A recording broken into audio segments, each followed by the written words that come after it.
As the war in Ukraine intensifies, U.S. national security officials are sounding the alarm about a potential Russian cyber attack.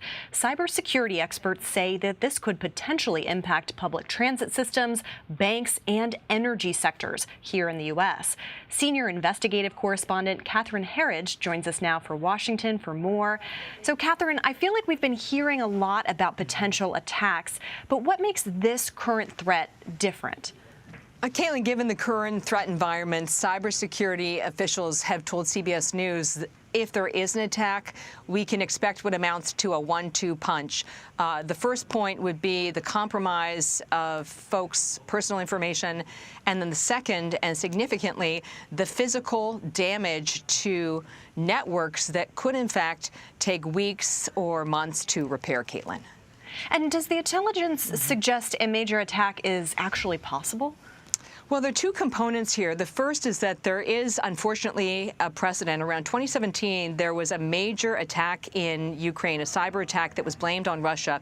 And it had this cascading effect. It spread well beyond Ukraine, and at the end of the day, cost about $10 billion in damages. And the second is this FBI flash alert that's obtained by CBS News back in March. And it talks specifically about the increased surveillance of U.S. energy networks, effectively searching for vulnerabilities. So imagine that someone is casing your house and they're shaking the door to see if it's locked. That's the kind of cyber activity they've seen in recent months.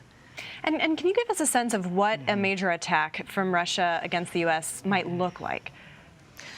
The experts we spoke to, Caitlin, talked about attacks that would specifically target U.S. infrastructure. So imagine an attack on the energy sector or on the financial sector. So you go to the ATM and your ATM card is not working or it's not dispensing cash. You go to get on public transit and the trains are kind of not running on time, or they're very intermittent. And so there's general confusion with what I'll call sort of the pillars of our economy. And the goal is to not only create confusion, but in the worst case scenario here, also physically damage these networks. So it takes a long time to get them back up and running, further undermining confidence among the American people.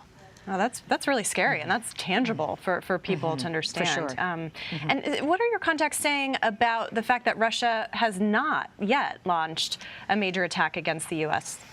at this point? The U.S. has laid out for the Russians what it calls sort of cyber red lines, that there cannot be attacks on critical infrastructure. So we've just talked about it: financials, transportation, communications, medical records, for example.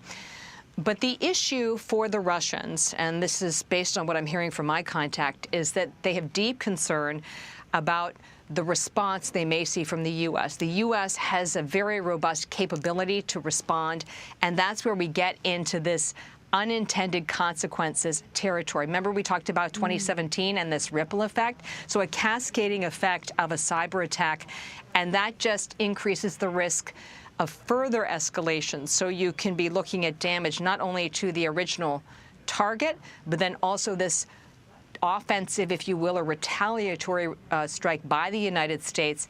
And no one really understands how far that could ultimately stretch. Well, something to keep an eye on, especially as this war intensifies. Something we should all know. Thank you so much, Catherine, for your reporting. We appreciate your time.